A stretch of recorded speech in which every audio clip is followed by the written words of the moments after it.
Good morning. We're going to call this morning's Housing, Urban Development, and Zoning Committee meeting to order. Madam Clerk, please call the roll.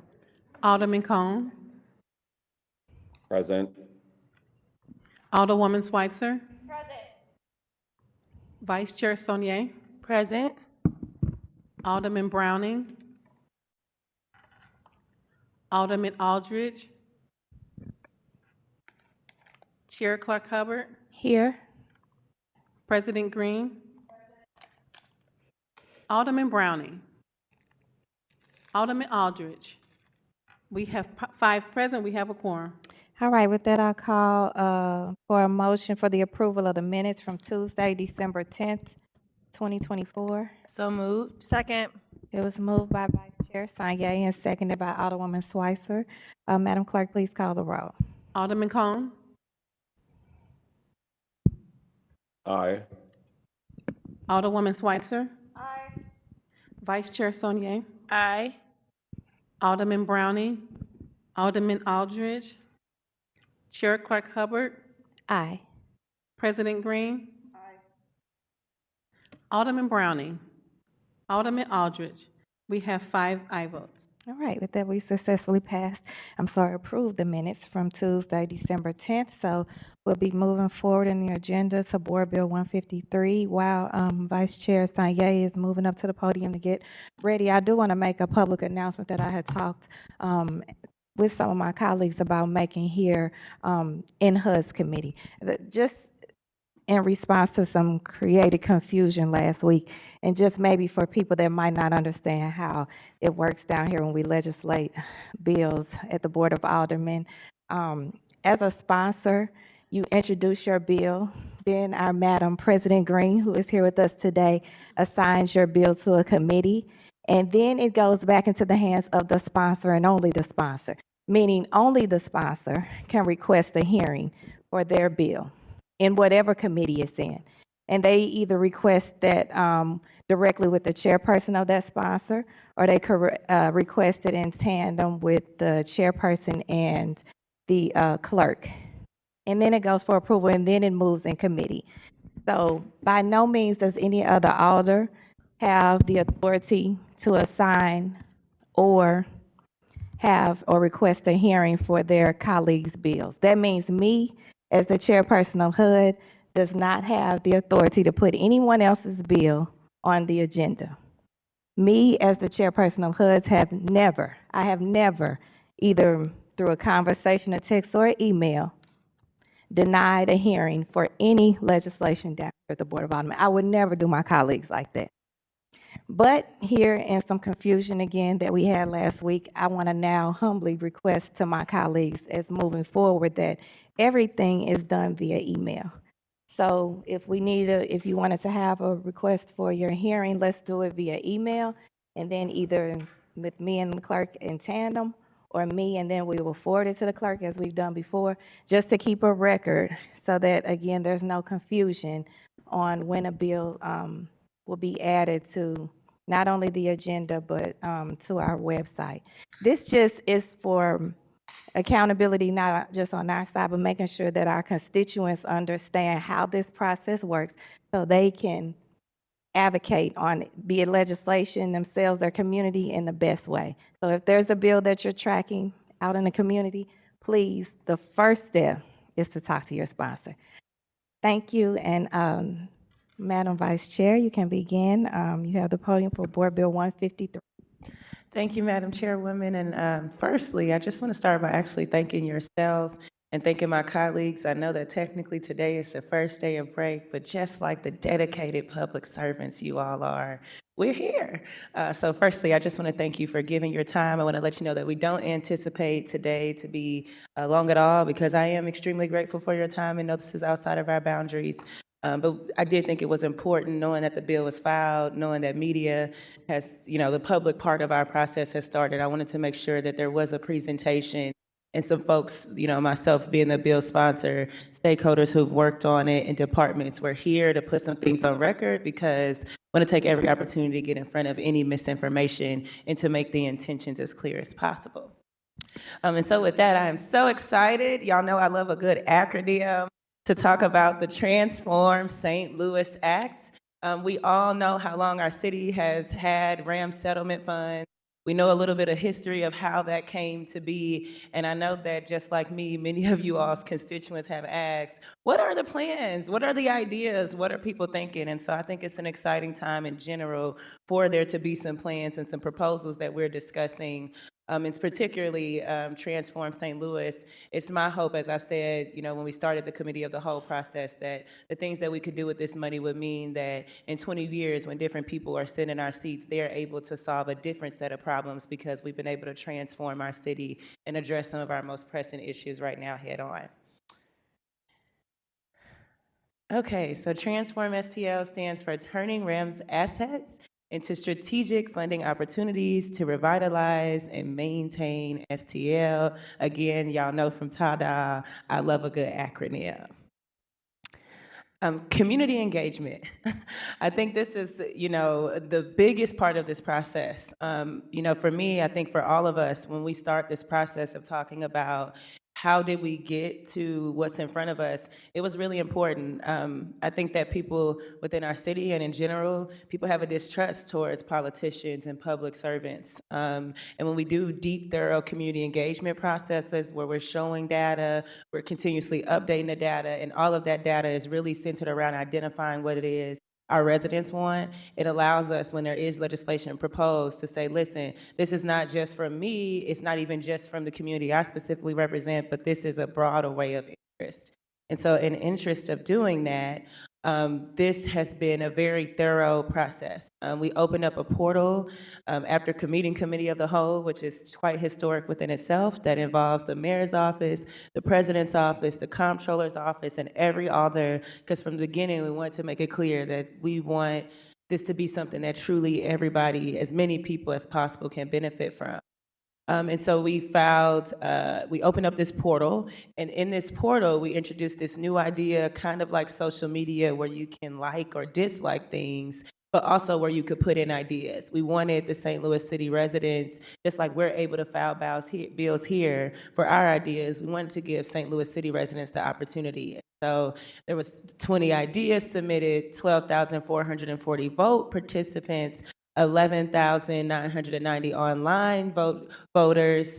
We did some deep canvassing efforts all across the city. Each person got 10 voting ideas, and that helped us to kind of identify 7 priority challenges based off of this engagement. And the top ideas in the city of St. Louis from this portal that did have over 16,000 St. Louis City residents involved. The first idea that was the most popular was replacing and maintaining water systems. I won't go into too in depth. Everybody needs drinking water. We see issues happening all across our country, not a surprise. The second most popular idea was traffic calming and pedestrian friendly streets. I'm trying hard not to just look at Alderwoman Schweitzer because these totally align with things she often advocates for, but I think all of us within our communities, we know how often as alders we're getting requests for speed humps and to look at street design differently, and we're hearing about the latest fatality that happened. The third most popular idea was increasing wages and salaries for city workers, which again, I think is very much tied. That's our workforce who does all things in here. The fourth most popular idea was free or municipally subsidized childcare. Again, families are struggling, it's really high, not a surprise. The fifth most popular idea was to improve downtown streets and sidewalks, very much ties to the second most popular idea of there being a need to invest in our infrastructure. And then the sixth most popular idea is the establishment of a redevelopment loan fund. This is a portal, this is a slide, this presentation will be in the drive, but just to quickly summarize for each board, what were the main interests is. I'm not gonna go through what each one, but something that really stuck out to me was the top idea in both boards 1 through 5 was the replacement of water mains. And also another thing that you'll see is almost every ward has an ask for traffic calming and pedestrian street friendly design in both categories. But this is just a quick way for us as alders to see, what were my constituents thinking specifically. And then that would be it for the second set. Same thing. Again, another thing that jumped right out to me is you can really see the water everywhere. You can see the infrastructure everywhere. And also what's interesting is when you get to about Ward 10, that request for that redevelopment revolving loan fund was a top idea in Wards 10, 11, 12, and 13. And I thought that was also very interesting. Okay, this monumental task, you get all this data, you get all this information. How do you take all of this? How do you turn it into legislation? And so the mayor's office, the president's office, the department heads, myself, meetings with colleagues, I can't even say how many meetings with how many different groups in order to turn these public priorities into public policy met. And you end up getting the Transform St. Louis Act. Which just to really quickly summarize it, and again, for folks at home, this will be available for you at home, a graphic that just summarizes it really quick. But you can break this bill down into 3 primary buckets. The first one is citywide infrastructure. Again, you can see from the data I showed you why that would be a bucket, why that would be included. It was at the top of the minds. And then when you break infrastructure down a little bit further, you can see clearly that the city of St. Louis is 2 of our big pieces of infrastructure, both our water department, mobility department. The second fund is the St. Louis Future Fund. This is the fund where we really centered people. We kind of combed through all the comments, thought through what are people looking specifically for individuals in the city. And so we found that from what was submitted and from conversations, the first group of people, of course, is city workers, which is why you have a workforce fund that can provide opportunities to them. But then we also saw there was a lot of ask for other things for young people, for children, and so putting that into one bucket for Children and Families Fund. And then the third bucket, which is around community development. This is HUDs. I know we're all very familiar with community development, but breaking that down into both affordable housing and neighborhood development. And so making sure there's funds for, building housings, addressing large vacancies, but also making sure there's funds for small businesses, for nonprofits, or in our commercial corridors across our city to be able to build and sustain those businesses and entities that are in existence. There are 4 big, bold goals with the legislation, public purposes. The first one is to improve public infrastructure to ensure access to clean drinking water and quality streets and sidewalks. In all of my conversations, I think there was kind of strong, almost unanimous consent that had to be a priority. We could not have these funds and not invest into the very, like in Maslow's hierarchy of needs, the very things that our city literally stands on.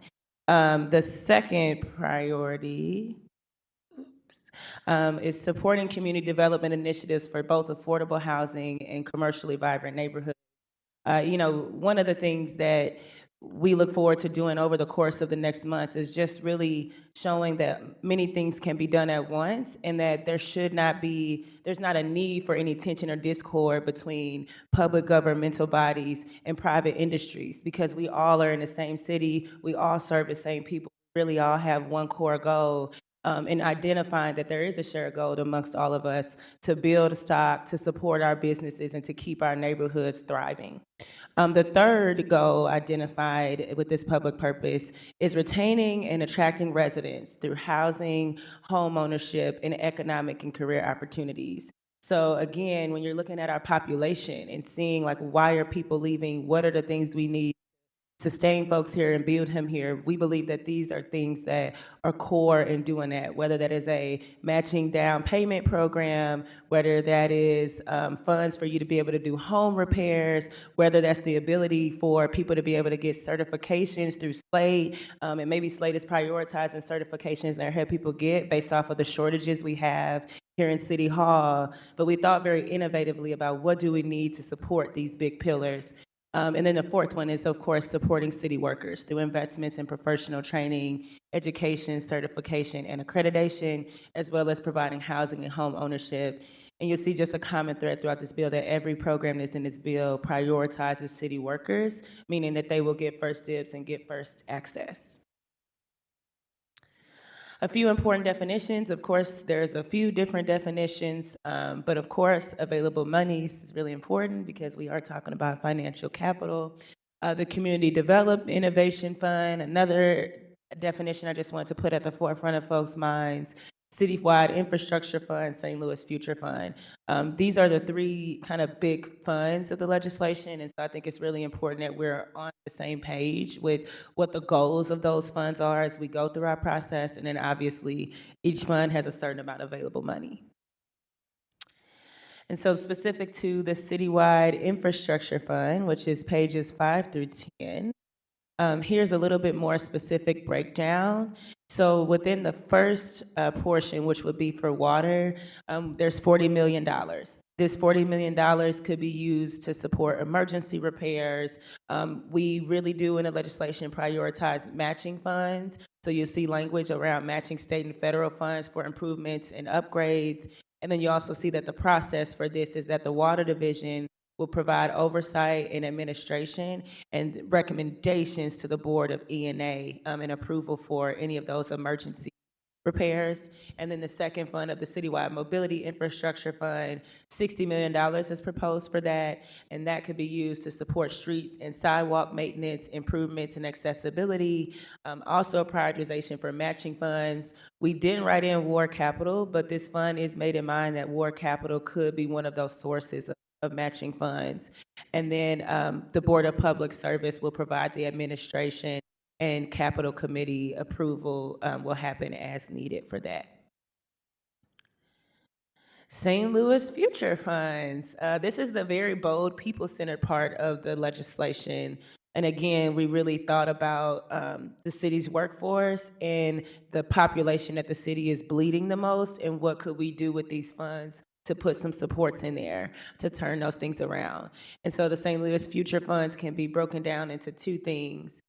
Two primary funds. The first bucket is children and families. So you got 57 million total, 37 million to go to affordable childcare, and 20 million to youth opportunities to provide support holistically from people all the way from the time they're born in our city to they graduate high school in our city. And then this would really create the Children and Families Endowment Fund. That would be have its own board for oversight and would make recommendations through E&A, go through our budgetary process. For the City Workforce Fund, $20 million. Similar, there's a fund that'll be created. There'll be an annual reporting and approval process, and the supporting of workforce training and education. All right. Community Development Innovation Funds. I know this is something that a lot of folks are really excited about. One of the big buckets that I'm most excited about, particularly on this committee, we deal with housing and development all the time. And so this is really to support those things. The first part is the Housing Fund, $70 million for that. And that Housing Fund could be used to develop affordable housing, but also to support the Tenant Fund, the Right to Counsel Fund, and really it would create a board that would make recommendations to the city's budget and go through it that way. And it will be the Community Development Administration who administers those funds. And then the Citywide Neighborhood Development Fund, $30 million. That is going to be focused on neighborhood, commercial corridors, and districts, and kind of the same process where there's a board that makes recommendations for appropriations, and it'll be CDA who administers those funds. Of course, the good old servability and emergency clause. Okay. And then this is the last slide, and just kind of talking about what maybe is not as clear as the board's role in the legislation. And so just a quick note that on these slides, on these boards, the chairs, so the Health and Human Development chair, the Budget and Public Employees chair, and the HUD's chair would be a member of these boards that would be formed so that we're kept in a loop and know what's happening. They do have the ability to designate a representative if they should so choose. And then also that the approval and the allocations will go through our regular budget process. So we will also be kept in a loop in that way as well. And with that, we are going to just have a couple of words from Casey. Okay.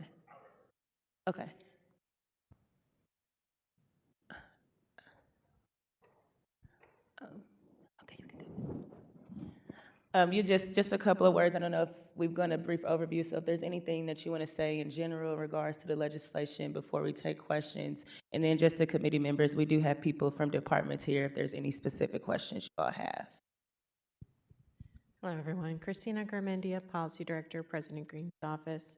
And just a few points that I wanted to highlight when we were working on this bill was the structure of it. So each fund is, the clauses are about how it's established, the eligible uses, the restrictions on the uses, who determines what's an eligible use. So that's all in the bill for each of these funds, and each of them have a section on fund accountability, so the auditing function and annual reporting. So you guys should get, and the public should get, that check-in annually. This isn't going to be money that's squirreled away and no one knows what happens to it. People will know every year what happens to it. And each of these, we've tried to limit the number of boards that were created, but with those boards provide another level of accountability and transparency. You'll know exactly who is evaluating ideas for uses for the funds, and those meetings are public. And when we're creating a new board, so there's three, each of those sections lays out their responsibilities, the membership, and their term length. And I think those are the main pieces I wanted to cover. We really tried to lay out this bill so it has all the pieces it needs to function well, the specifics that needed to be described, and of course we should debate all the details, but really wanted to bring you something that had the core elements there that you could discuss. And I'll hand it over to Casey. Hello, for the record, Casey Milberg. I'm Policy Director in the Mayor's Office, and want to uplift and reiterate all the comments that have previously been shared.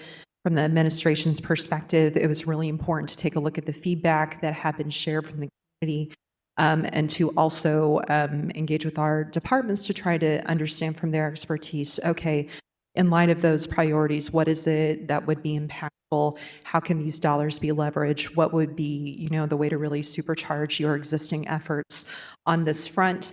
I know that we certainly have enjoyed all the conversation and pieces of feedback that we've gotten from alders already. There's been quite a number of meetings over the past several weeks. I know you all have been very gracious with your time and perspective, and we certainly are looking forward to hearing a lot more of that, and really continuing to stress test this, and we are happy to take any questions that you all might have.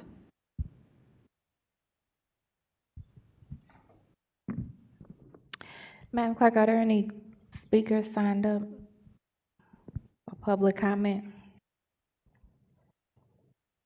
We have none. Okay. Alderman Cone, or would you like to go first, President Green, or you want to go? Sure. I think I just have one quick question, or maybe something that I'll ask Casey to speak to. But I think it would just be helpful given we've gotten some questions about like raising city worker pay. And if you could maybe just talk to us a little bit about what that process through the Civil Service Commission looks like, and what the authority of the Board of Aldermen and the mayor is in that process, and what role we also cannot have. Yeah, sure. I think that's a great question. And certainly, I think everybody on the board and the administration is extremely mindful of how important that is. We know that we want to do a better job of paying our city workers. The way that the city of St. Louis governs its compensation process is it is through the Civil Service Commission. That is a largely, by design, very independent entity that operates with autonomy, and they are sort of the origin of understanding and putting together the duties of certain jobs, their compensation schedules and whatnot. So a lot of the conversation about, well, how are we going to tweak funding for this role in the city government does have to originate with them. I know right now the city is undergoing a compensation or salary study that you probably heard about referenced, so that is not yet complete, but that is something that would be used to inform their future decisions about how we can rethink certain positions in city government, certain salaries, the compensation we offer. Are there positions that are, outdated in terms of their role? The answer is yes. We know that without doubt. I think everyone in this room knows that beyond a doubt. In terms of the bigger picture of salary, I know that there was testimony shared during the committee of the whole process much earlier from the city's budget director talking about how to really do a meaningful salary infusion, you would almost have to dedicate the entire pool of money to leveraging that in sort of an interest-bearing model. And when looking at all the priorities shared by the community, that was something that we felt, there's so many different priorities that we do have to focus on. And one way that there has been a lot of intentionality about accommodating salary needs within this legislation, while respecting the fact that the public do support a number of different priorities, has been language throughout each fund that allows for up to 5% of administrative of the fund balance in any year to go for administrative expenses. And so it's not like these funds or efforts would be put out there without any accommodation for the workforce requirements to implement the additional programming, the additional work. The intentionality is certainly baked within every fund to be able to allow for the provision of salary increases, compensation for needed services, and all. So there's a lot of different angles that salary and workforce piece has been approached from. Yes, in terms of the ultimate arbiter of what does the salary look like, that does ultimately come back to the Civil Service Commission. And then one last thing, could you just introduce all the folks from the administration that are here to potentially take questions? Oh, yeah, of course. Actually, do you guys want to come on up here and we can just kind of make you available? And then we also do, I know, have Director Adam Pearson online in case anybody has questions about Impacted Tenant Fund or Right to Counsel. I would just let you all take it from here. Sure. Hi there, good afternoon. I'm Neeraj Patel. I'm the Director of Public Utilities. I can speak to all the questions related to water. Noel Pfeffer, Director of the Community Development Administration. Frederica McGlown, Director of Slate. Good morning, Bethany Williams, Director of Streets. Dylan Holliam, Citywide Housing Strategist, SLD. John Strong, Chief Equity Inclusion Officer. Thank you all so much for taking the time out. Thank you for being here, not just being responsive this morning, but I know anytime I reach out to you all, and I know many of my colleagues, you always respond, so thank you. And welcome, this is Mr. Director Patel's first time representing Public Utilities and Water Department, so welcome. All right, so we'll go forth, move down in seniority. Alderman Cone, you guys don't have to stand up there. If you guys do want to sit in a row all together so I could just find you in one place. Thank you.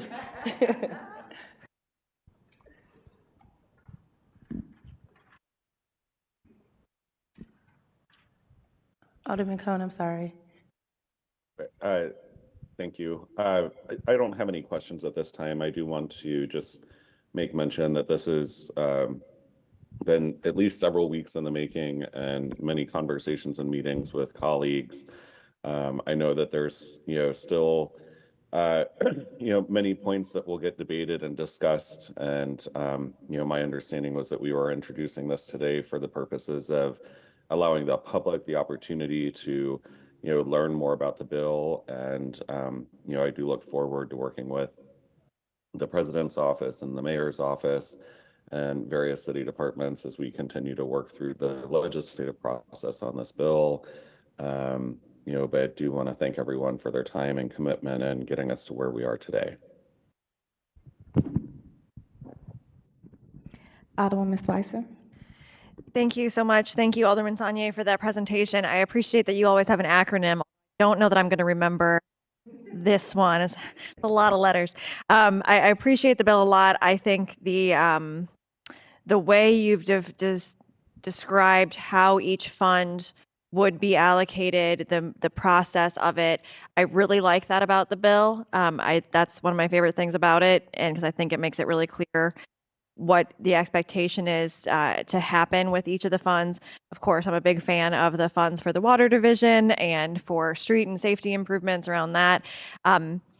I don't feel that the city worker piece goes far enough, especially being as it was, it's one of my priorities, many people on the board's priorities. But it's something that came up, of course, in the study. And in it, the bill, it says the city workers will have preference. And while there's so much included in the rest of the bill about how everything works, I don't know what preference means. I don't know if that means, the first 75% of the funds goes to city workers, and then 25% goes to, I have no clue what that means. So do you expect that to be something that's worked, if this were to pass, that would be worked out later, or are you trying to further define what that means? Right now, the way that we look at it, and I also let Director Milberg speak, but in our conversations, we kind of talked about, like, for example, the Child Care Fund, very new, very innovative. These things would ideally probably be piloted with the city workforce. So when they launch, when we say that city workers get priority, it's kind of like a first come, first apply, first get it basis. So when folks can apply for these things, it will be city workers that get priority. And then once the city workers have had a chance to apply, then other city residents will get access to it. So sort of looking at it like a pilot thing, but I think, if that's not clear enough, we can work on some language. And one of the things I plan on doing over break is, given the limitations that we have for city wage workers, exploring what are some other things that maybe cities have done to support workers that wouldn't have us interfere with the Civil Service Commission or union process, which both the president's office and the mayor's office are on board with. I don't know exactly what we'll figure out along those lines, but I know that's why we prioritize city workers, because we're thinking, for example, if you have a child care program where you can come here to City Hall and maybe there's like a facility here where you could take your kid and then go right to work. We're still having those conversations about what would it look like to really impact and make sure city workers are kind of the first beneficiaries for the programs, but that was the goal. I appreciate that. I would like to see a little more specificity around that. And then the one piece that I also hear a lot from my community is when the survey came out, there was, I believe, a line in the survey about calling 911. But I don't remember there being a lot of other public safety focus. And in my community, that's what I hear over and over again. How are we going to make sure that police are getting access to the funds? And I understood from the comments, President Greenmain during her press conference the other day, of course, our police officers, our first responders, our city workers. But in terms of just larger safety focus in this bill, there isn't really one. And I would just be interested in hearing you speak to that. Yeah, so I think, specific to police officers, we did engage in thorough conversations. Again, when we formatted the bill, we looked a lot about struggling with staffing capacity. Where are those largest vacancies and what can we do? The police officer department was probably the most difficult to think about because they have a whole union, they have their own separate processes that everything has to go through for them.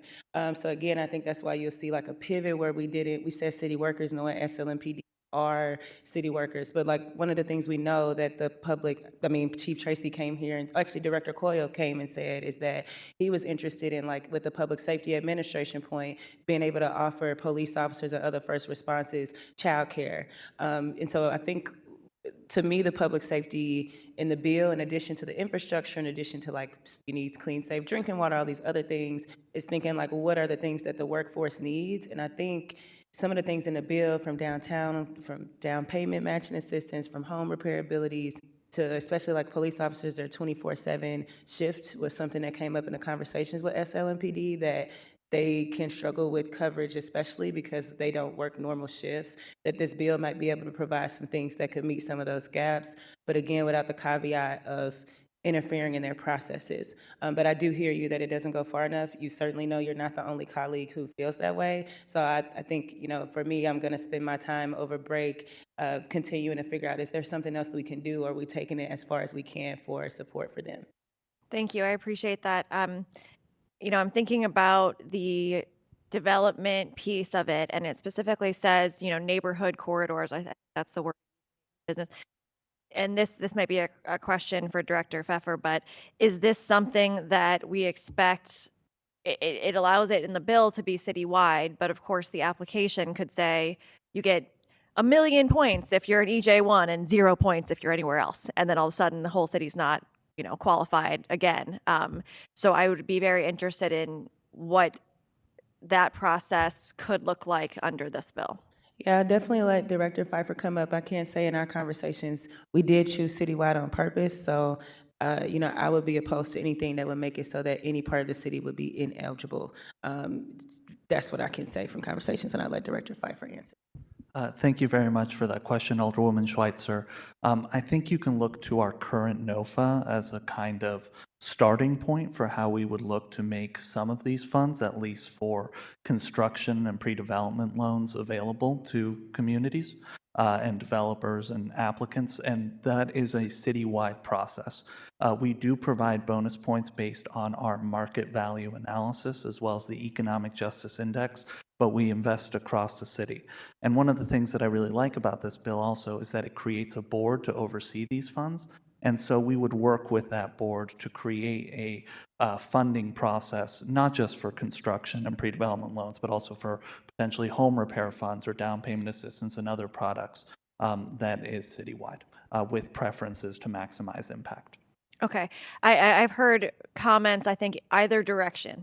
People are interested in the other bill, which I'm blanking on the number right now, that was introduced in terms of specifically pointing to downtown and specific neighborhoods that have a score, I believe, of 40 or greater, 40 something or greater. So I know that qualifies a few of the neighborhoods in my ward, but disqualifies other neighborhoods in my ward. Whereas this bill, obviously for different categories, different names, all of that would qualify the whole ward, but then you'd have an application. So I was just interested in the thoughts on that. I think it's a really good it's a good point. If the money is really diluted across the whole city in areas that might not need the investment, does that limit the value and usefulness of the funds? Are you going to speak to that in the application? It sounds like you could, but then you don't want to let some areas just not be eligible at all. And I just want to make sure that we're not hiding something in the details here that will make the bill not quite truthful to what will happen in practice. Yeah, I think, knowing that this is our democratic process, there's still ongoing conversations, including like Greater St. Louis and people, in hopes that we can find something that maybe hits a medium sweet spot. Again, I think I know part of the conversation I have, we do not want to eliminate any area. And I think the reason for that is clear. I can point to, you might look at a Tower Grove East and say, well, overall, they're doing great, but there are still homeowners within that neighborhood whose homes are decaying. There are people within that neighborhood that may be dealing with rising property values and trying to keep their homes aligned. There are businesses in that neighborhood that could use resources. And so I think for me, if this is going to be something that's citywide, I hope that we can kind of get to that sweet spot where everyone's eligible, but perhaps there is some priority and preferences. And again, in the application and programming thing, having a board that is being mindful as they're giving allocations, where has the money gone, where hasn't the money gone, and being able to review that on an ongoing annual basis. But it is not my desire to disqualify any area because I think that either all of the city wins or all of the city loses. And just because you might be in a blueprint that's overall doing well, there certainly are areas almost within most majority of neighborhoods in the city of St. Louis that could benefit from the thing of this bill. And so we don't want to have language that just disqualifies you right away. But I think there's language that could balance between making everybody eligible and making sure that the needs are met. Okay, thank you. I really like the term sweet spot and balance because there are trade-offs involved here, right? Between for sale and rental housing, between rehab and new construction, between concentrating the funds and focusing them for maximum transformative impact in one market versus spreading them out more broadly. And I think that we're going to work with that oversight board to find that balance, and it may change over time as well. So I don't think it's necessarily something that needs to be in the legislation, so long as that there's an oversight process in place whereby we can partner with that oversight board to make those determinations. The other thing I'd add is that as we look at investing citywide, I think it's really important that we don't have a one-size-fits-all approach, that we build housing as diverse as our city, and that we have a portfolio of investments that perhaps in higher market value areas include mixed income neighborhood trusts where market rate housing is helping cross-subsidize permanently affordable housing, whereas in more depressed markets in our community, we're prioritizing on rehabilitating those anchors in those communities and building that market. So there are different types of products and different types of risk management that we can also deploy in different parts of the city. Thank you. Thank you for your time and for the presentation today. I appreciate it. I'm looking forward to continuing discussions on this, on both the bills that have been introduced. I think there's really good ideas and merit in both. So I think, you know, I got to get to 8 votes and a bill that won't be vetoed at the end of the day. So we'll all have the goal of working together to get there. So thank you for everything. You're welcome. You didn't ask, but I did, Alderwoman Schweitzer, want to put it on record. I went through the portal over the weekend, kind of being a little obsessive in preparation for this. And a lot of the public comments about the water fund, there was a lot of questions about why not make this water fund endowed. And so I just want to put on the record that the reason for that was very intentional, that the water division, with the way the language is now, has the ability to still do strategic investment without having all of their money locked up into an endowment fund should an emergency happen, and then they're only able to access the interest. And so I just wanted to put that on record, that we were very thoughtful, intentional with the specific design of that fund and not making it endowment. But just because a fund is not in as endowment does not mean there can't be strategic funds, matching funds, or other ways that they're leveraged. But we wanted to leave that open so that the water division wouldn't be in a tiffy where they might suddenly need $15 million but can't because it hasn't accrued in interest.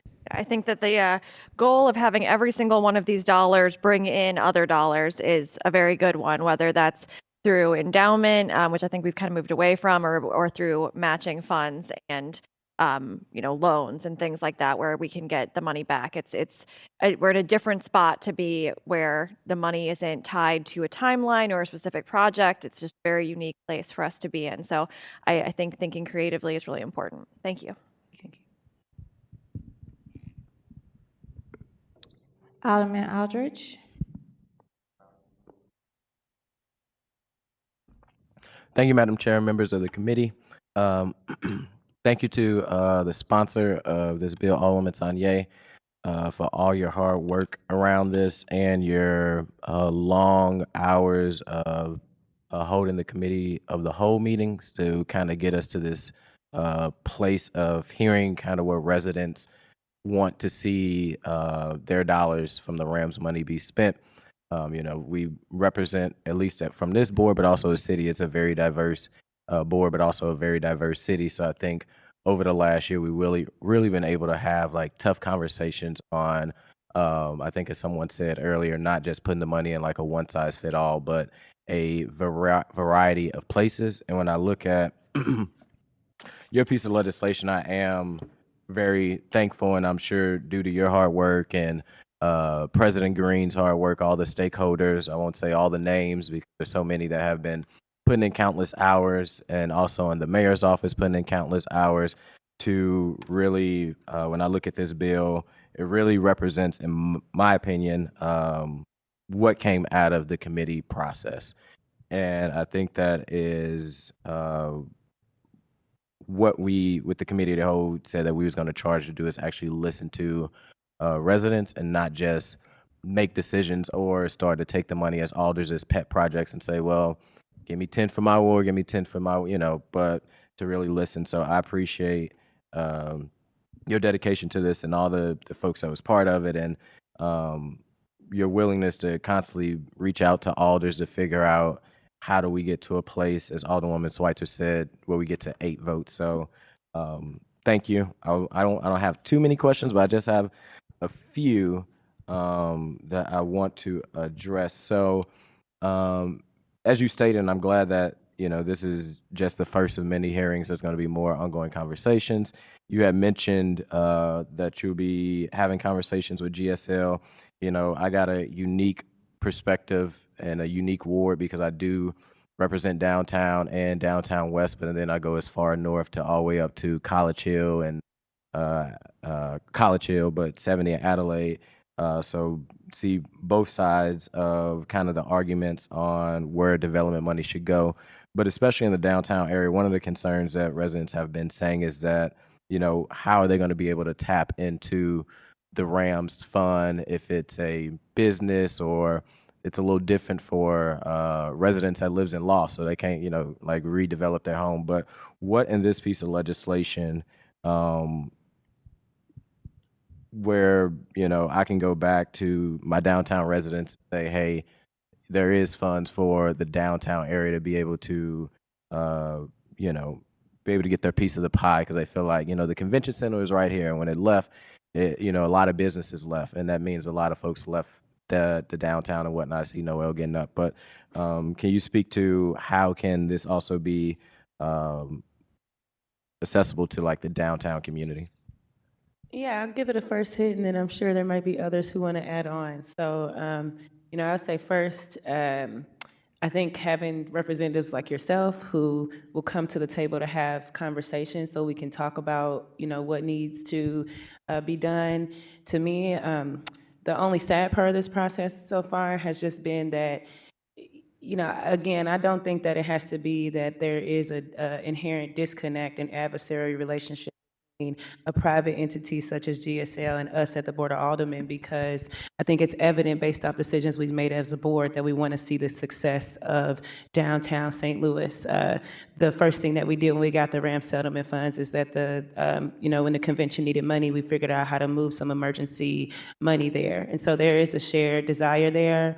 And I'm putting this public commitment on the record that I would love the opportunity to meet and talk with GSL about both of our bills and finding a common ground that can work for everybody. I can't force anybody to come to that table and have that conversation, but it is a conversation that I welcome and that I think we should do, because I think that's what leaders do who have shared interests, is we figure out, what best works for everybody. We do have some meeting opportunities coming that President Green may want to speak to, but we have actively been in conversation, hoping to come together. And I think all of us, ideally, including the mayor's office, wants to, again, find the sweet spot that works for everybody, but we cannot do that by means of like intimidation or bullying or blindsiding or forcing, the hand of the government. It's got to actually be a conversation. So I'll say that, but then specifically in the bill, right now, downtown is a neighborhood. And so all of the things in the legislation that are focused on neighborhoods, and specifically, I think downtown would enjoy the community development fund portion of the bill, because it's not limited to just home repair and things like that. But when you look at the language in there that's for a large vacancy, there's specific language that says, hey, we want these funds to address large vacancies. We know that downtown has some of the largest buildings that are vacancy that could possibly benefit from those funds.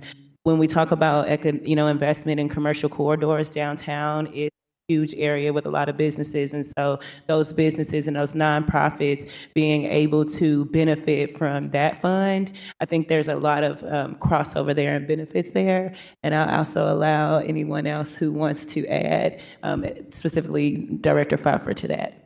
Yeah, you mentioned the Community Development Fund, and I did want to mention a couple of the loan products that I anticipate we'd obviously need to work with the Oversight Board, but I anticipate being established under that fund.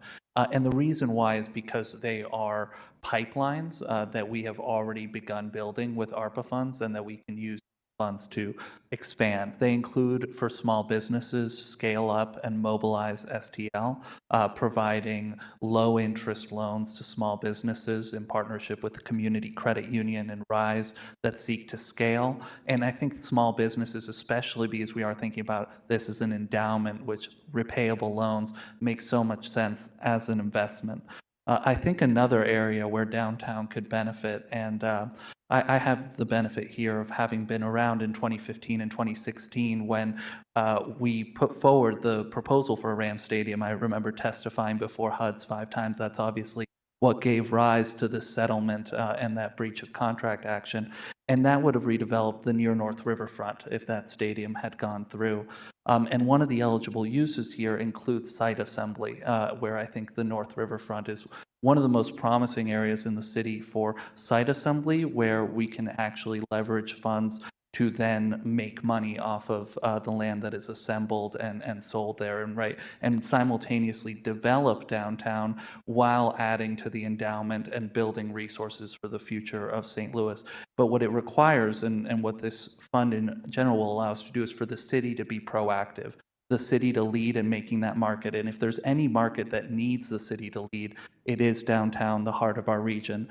That's why the other thing that I'll note is, as we look at construction loans, which I mentioned earlier, this proposal really comes at a very auspicious time, because as part of CDA's consolidated planning process, we had identified a need and a gap for low-interest construction lending for affordable housing in the city of St. Louis, which is why we've been exploring a Section 108 loan, bringing in additional capital for that purpose. And one of the purposes that we had set aside in the Section 108 loan is a downtown revitalization fund.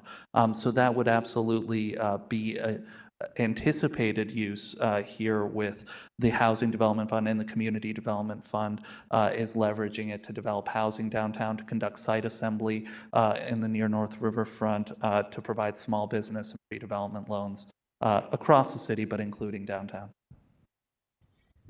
And I just wanted to take the opportunity to add that downtown is also eligible for the public infrastructure side of things. And on page 9, lines 1 and 2, providing, it really lays out the opportunity for matching funds for city streets and sidewalks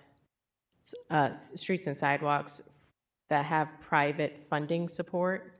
So that's really an opportunity for all the different entities in downtown and entities like GSL that have talked about matching to come to the table. There's opportunity for them to come to the table, not just for the development side of it, but also public infrastructure. Maybe one other meeting talking about how our city downtown streets and sidewalks funded and may be a topic for another day. But yeah, I think Director Pfeffer covered a lot of the opportunity for, we're treating downtown as a neighborhood by not having these too granular of geography restrictions in that section of the bill. Downtown would get left out if it was limited to some of the, the MVA, the other kind of geographic designations of need. Downtown typically falls out of that and would have to be added back in. But yeah, I think it's, downtown residents and businesses are eligible for all of these funds. And ultimately, I think as part of the reporting process, when the boards or those departments submit those annual reports, the Board of Aldermen should also be asking about the geographic spread of those investments, especially over time, because those, especially the development funds, those are designed to be revolving loan funds. So we're not just thinking like year 1, where is it being spent? Think about it year 1 through 20. Where is it being spent? And is it being spent equitably throughout the city? And is downtown getting some of the attention it deserves? Appreciate that. And I'm glad that ongoing conversations, no matter what entity in the downtown, just ongoing conversations with, I think, stakeholders in downtown, because there's many than just one, is continuing to happen. I do believe that they are they're a huge part of the city as far as economic wise, but I also agree that they're not the only one. That's why I am glad that there is a kind of a bigger picture. So we're not leaving out folks like individuals in the first ward who may be able to tap into some home repair. It's a little different for residents downtown, probably being able to do that because they're in lofts. But hopefully, if development and infrastructure needs can be tapped into 2 to 1, residents could be able to see that. I know a lot of them like to walk down the street with safety and making sure that the sidewalks ain't buckled up, no matter if that's downtown, north side, anywhere. So other question that I have, the alderwoman from the first did mention one of the, I think, top 3 was city employees. And I think we got a little bit of an explanation of why we can't do raises. But I do want to, I guess, if we can hear from um, Director Frederica on maybe what the plan is with the $20 million that we're allocating for this city. I don't know the names. I got to start learning all the workforce The fund. Workforce Fund. City Workforce Fund. No cool acronym for that. No, I'm just kidding. Yeah. As long as the Alderwoman let me get that little homework assignment, I will make it happen. But could you, first off, thank you, Ms. Frederica, for being here. Congratulations on receiving the Deluxe 100 award. Thank you. Thank you. And honored to be here before you today. So the City Workforce Fund goals is, I'm sorry, I'm Frederica McGlown. I'm the director at Slate. Honored to be before you and won't be before you long. I just wanted to definitely answer your question and Alderwoman Schweitzer's about the City Workforce Fund goals. So there's 3 priorities. Number 1 being expand current workforce training programs. Slate has a variety of different training programs to create that pipeline to city jobs. And so that's very important because we have an aging workforce. And so how do we skill up the next generation of leaders to funnel into city jobs? And so we have about 15 training programs currently that we're operating. And so these funds would help us be able to expand those training programs that we currently have to create that next generation of workforce. That second priority focuses on creating new community workforce training programs and pathways. So those that Slate does not currently offer, we would be looking to offer those new training programs based upon DOP's need, the Department of Personnel's need, to fill city vacancies. So if there is a need for new doulas or new, whatever that looks like, after we sit down and have some more intense conversations based upon their needs, then we would create training programs to ensure that they have individuals that meet the qualifications to be able to funnel into those positions that are available. And then that final piece speaks to supporting new city employee workforce initiatives. So we've had a variety of different conversations around different things that we can do to support city employees, whether that's tuition reimbursement, transportation costs and vouchers. Slate currently has a Gateway Go transit program for youth, and maybe that's something we can think about for the adults that are currently working in city positions. What would employee incentives look like? Also, leadership development and mentor training programs, creating the next generation of leaders that are currently working. And so we don't currently have anything in place to skill you up and prepare you for leadership or the next level when working within the city. Also thinking about software for training modules to enhance department leadership and working towards certification and accreditation. And then also professional development. What does that look like? We don't really tap into it as much as we should. And so these dollars would be able to support those initiatives for those that are already city employees. Appreciate that. Do Slate,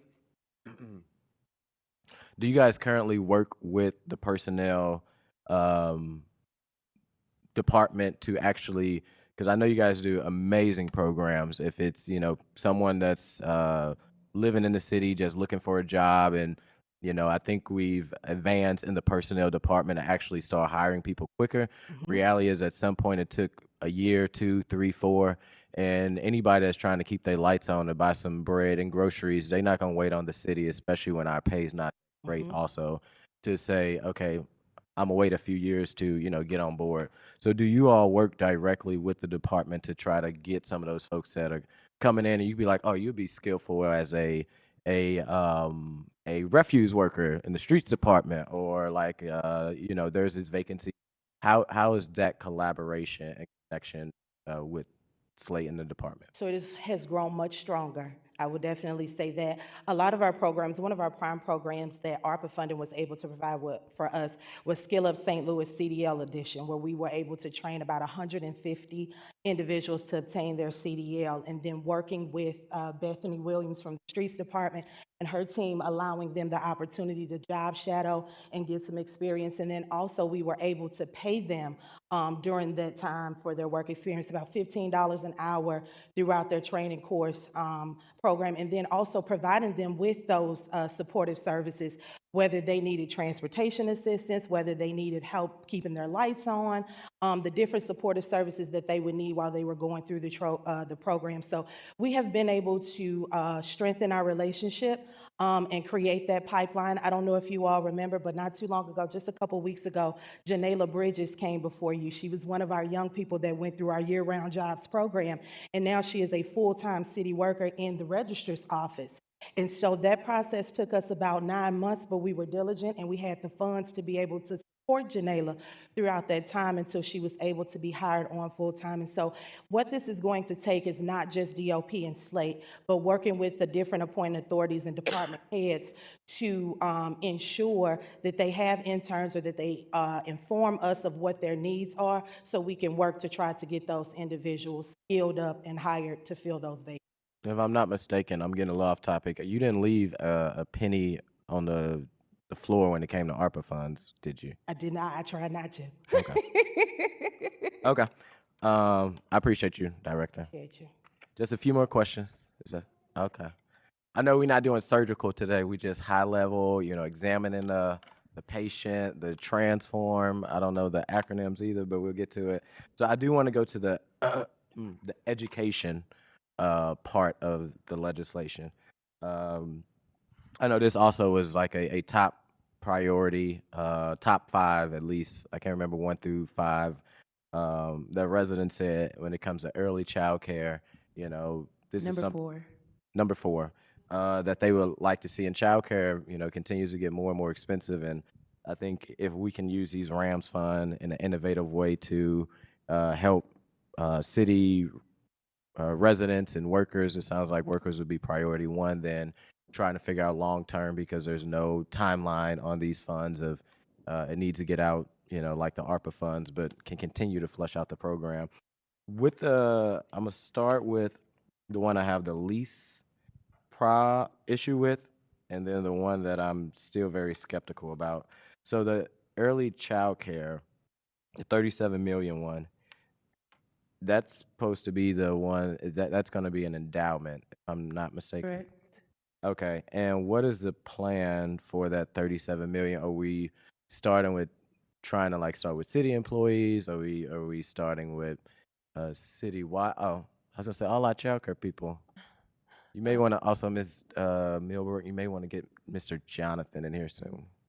Yes. So I can say, and then I'll pass it off, that definitely we see this to be started with city workers 100%. Again, they'll get first access, they'll get first dibs, and thinking about the barriers that might be keeping people from being able to work with us or fulfill certain positions, and also thinking about just most people are paying a mortgage in childcare. So even though you might not be adding to wages, if we can, instead of paying $1,400 for childcare, put you in a position where perhaps there's just $200 left for you, that's a big incentive itself. And that was certainly a large part of the conversations we had when figuring out how to put this new idea into legislation and support workforce and residents. But I'll pass it off as well.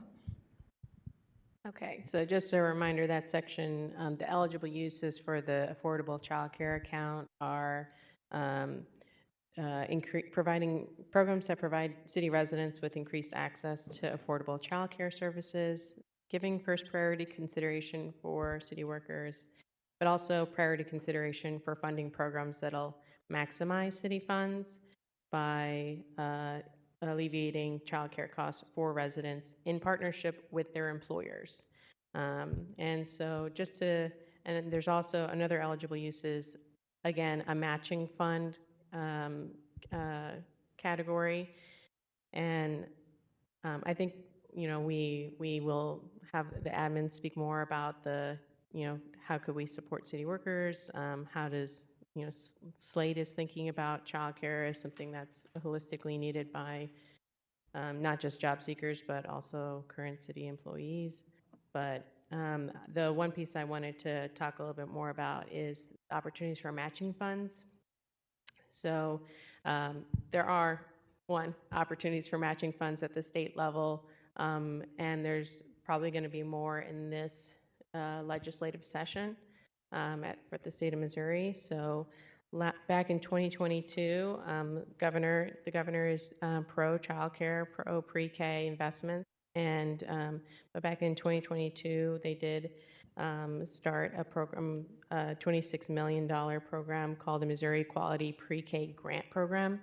And this is something that was created in response to the need for additional funding for early care and education. And it did focus on expanding access for pre-K, especially for low-income families. But in that first year that this program was out, only very few, the way it was written, very few applicants actually applied for it. So they only gave out about a quarter of the money. And so they're actively thinking about, and they even instituted a rule updating it last year, and they're actively thinking about ways to retool that kind of grant program. And so that's, what we're looking at is the city would be eligible to apply on behalf of its residents for upcoming and existing state programs like that that are being revamped to support both pre-K and childcare. So there are real opportunities out there. They're a little bit in the works, but this way the city would be really well positioned to advocate and apply for those funds to support the affordability of childcare. So I'll stop there and hand over to Casey to speak more. I'm still on the 37 before we get to the 20 million. You want to talk about PSAP? I think he said he wanted to keep it about the childcare component. Yeah. And if Casey was going to cover that, that's fine too. Okay.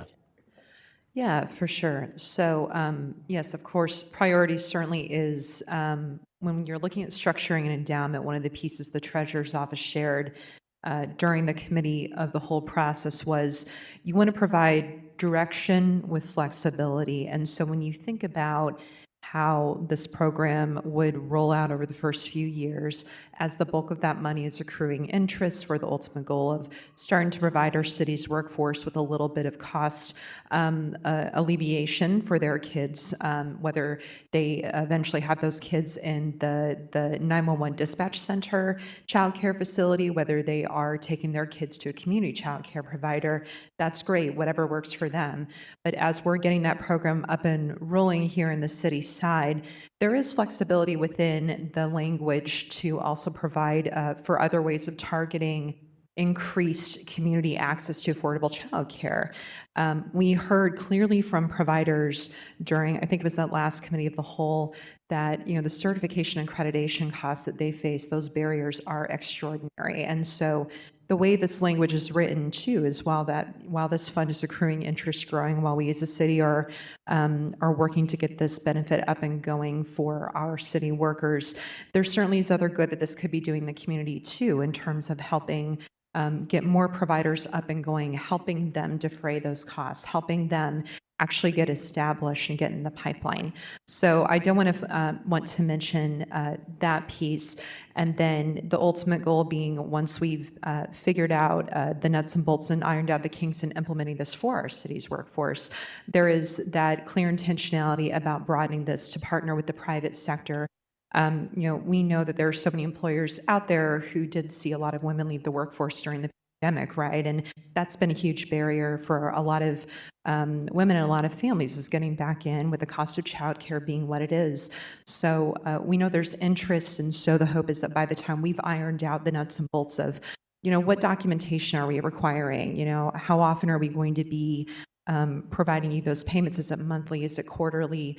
That by the time that we are able to roll this out in partnership with the private sector, that we've really ironed out a lot of those details on the city side. I thought of one more thing to mention. So the city of St. Louis would not be very first in class thinking about how it can support childcare, but there are cohorts there's groups across the state of Missouri that are going through planning phases right now, thinking about how they can better support the affordable childcare.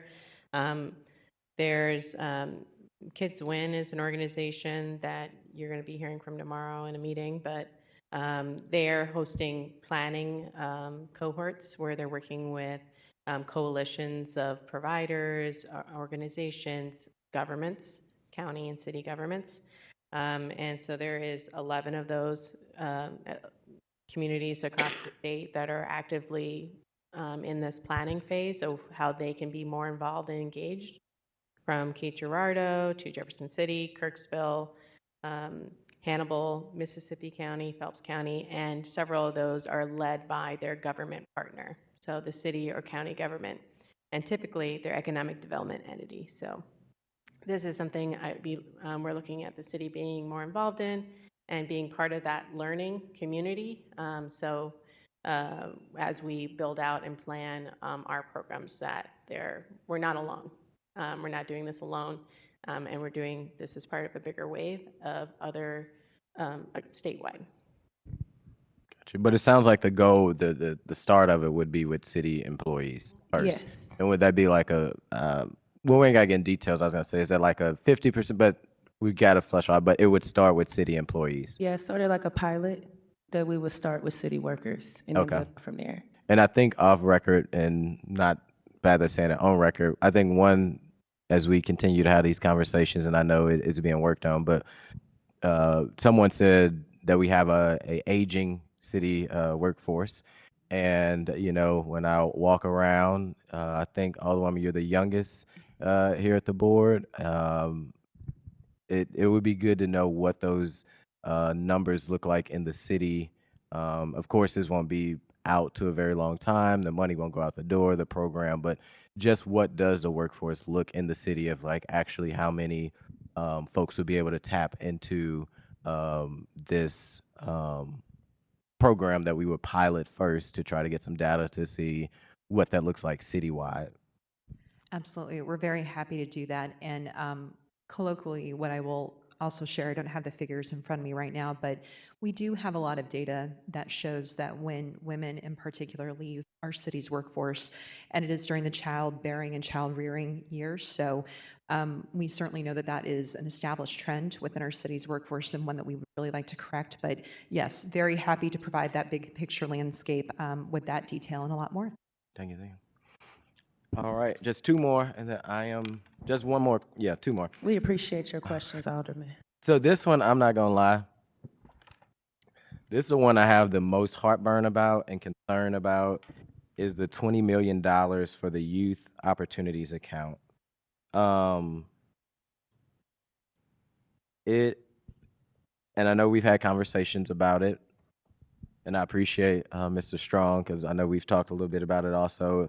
You know, I know this wasn't one that was directly in the portal, far as like a top 5, a top 6, top 7. You can say maybe off of some of the ideas that they were saying, you know, we want a strong vibe in city, that sure that St. Louis thrive, and you know, people in St. Louis, you know, stay here. It can be able to want to stay in St. Louis by having, I think, a lot of things in this bill. I don't think they could hear you well on the mic, Alderman. Maybe I'm losing my voice a little bit. Can you hear me now? I think that's better. Okay. Is this idea of and it's not that I'm against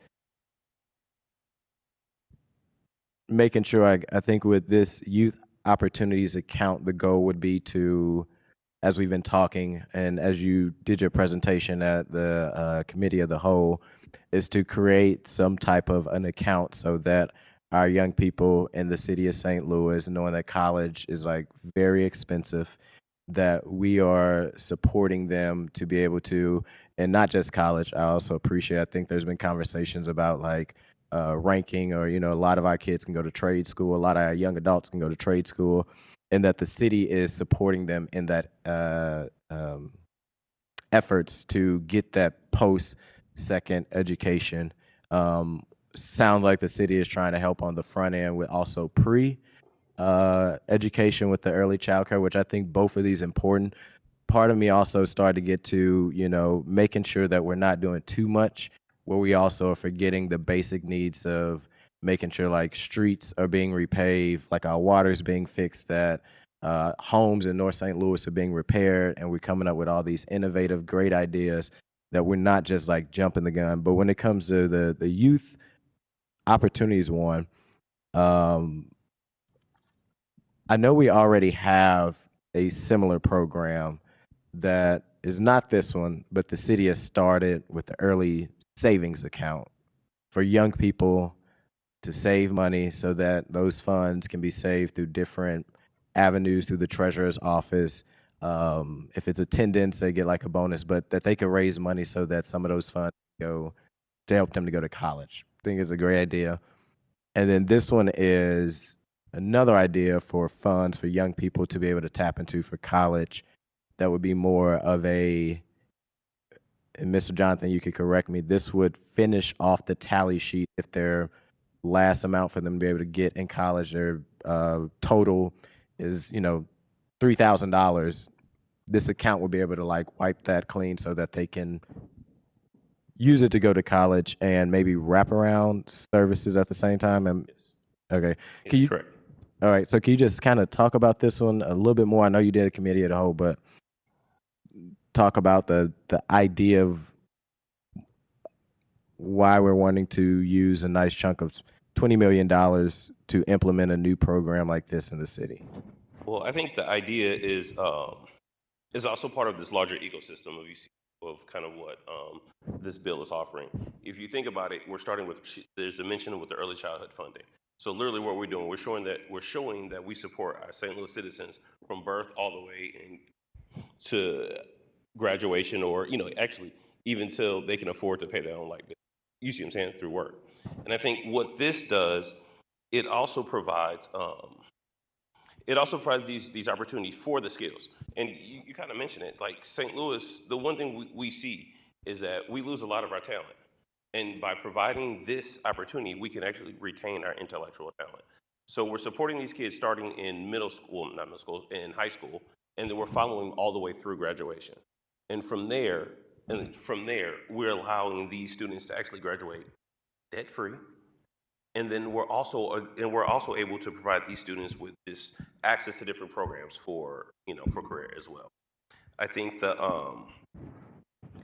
this is part of this portion of the College Promise is also part of a national movement, to where that we're seeing that colleges are enrollments are fluctuating, but we know that the debt and the cost of college, or not even college, just post-secondary education, think about it, ranking's not free either. For these certificate and these trade programs, we see that these costs are ballooning. This right here prevents that barrier for students who would like to further their education, who can't and who are afraid of that barrier. And also provides some opportunity to really look at and truly understand the landscape of what happens after high school. And because the focus and that goal is after high school, that means the finish line is no longer 12th grade. So therefore the finish line is to get you through college or certification or tech school. And I know both of these funds will be an endowment, and I maybe should ask about childcare, but don't have to come back up and do it. What's the plan? We talk about we can't do raises because that's like that's an ongoing thing. Both of these will also be ongoing payments. And eventually the youth account one will probably get bigger and bigger as you're following kids from, the first year of college to the last year of college, and more kids will come into the program. The balloon is going to continue to get bigger. So what is the way that we're not selling, a dream, and then we get to a point, 7, 8, 9 years down the line, and we can't do this program no more? Yeah, so the program is a tri-share responsibility. Like the city, what we're talking about with the 20 minute, we're seeing the program, but then also we have a lot of interest from the philanthropy and from the business sector, because they need an educated workforce as well. Then also the college and university sector, to where there's an ask for them for these kind of tuition assistance. A lot of them do great jobs at discounting tuition, but however, a lot of them still have this large financial barrier. So it's a 3-sector proposal, which we've been meeting with all the 3 sectors, and even including the college access. We have a few people who've been working on the plan. Gary Rittner, who's from SLU, who's been studying the College Promise plans for, I'd say, 10 plus, a lot of years, starting with the Kalamazoo, to really look at like what is the true effect for the community at large with a program like this. Okay. I'm trying to keep it light surface today, so.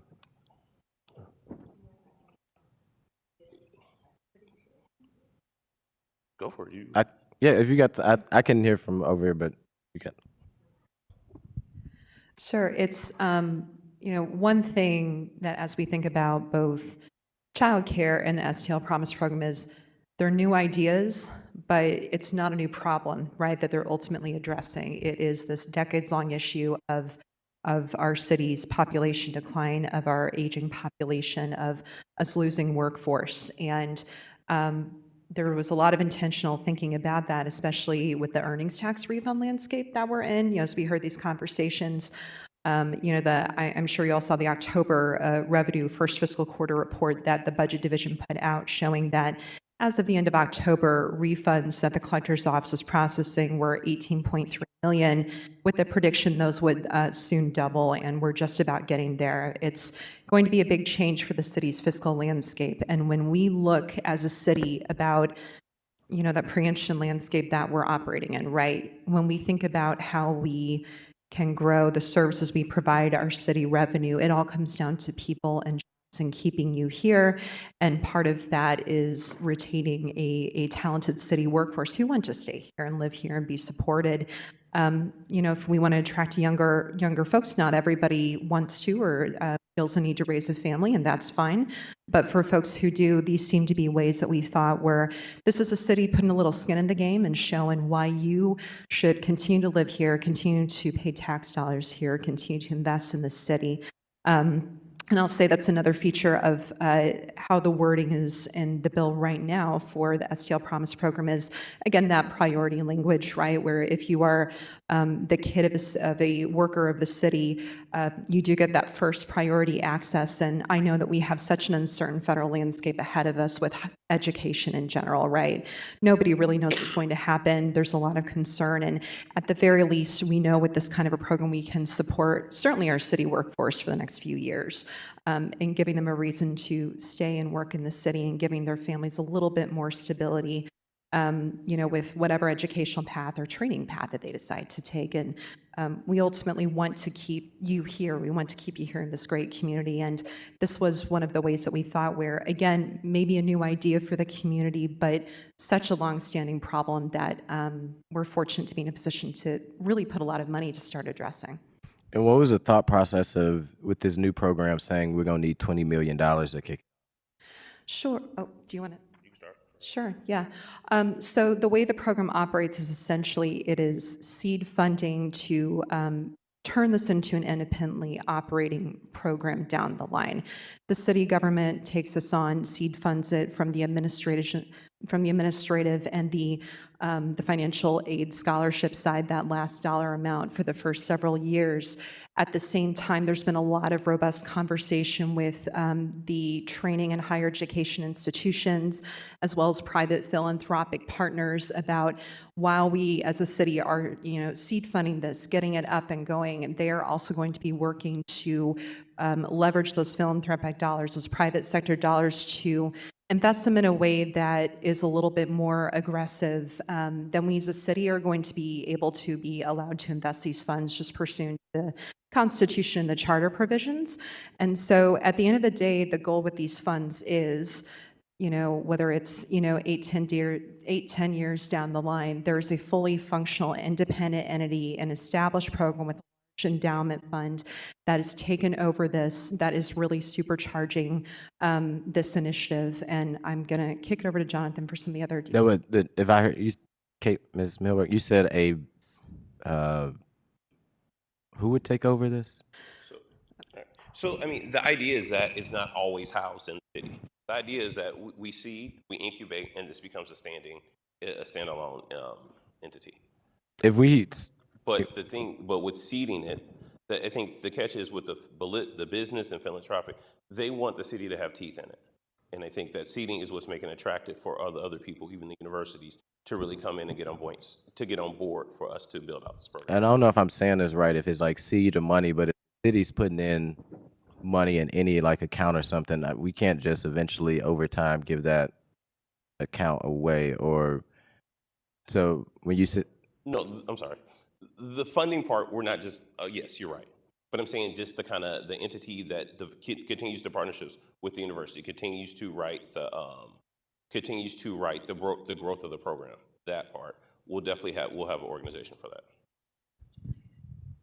I think he's saying the goal is, even though this is going to start with us and the legislation is starting it, and this is the initial investment, the idea is that there will be other partners, whether it's, universities within the region, whether it's other businesses, philanthropic and private entities that also end up being a part of the support for this kind of program or idea. So I think that's what he's trying to say with seeding. And it's like we're starting it, we're putting some skin in the game, but very much with the hopes that eventually this will be a partnership where it's not just the city involved, especially given that we are a college town and we have so many universities and so many trade schools right here in our region, that we hope that at some point they will be active stakeholders at the table and see a need for that type of collaboration for a fund like this. Yes. That's why she's the sponsor. She's carried a few big wheels, so I'm sure she know how to use them words to try to get to the point. I think that's my question on at least for today on like all that on the youth part. So I appreciate you guys so much.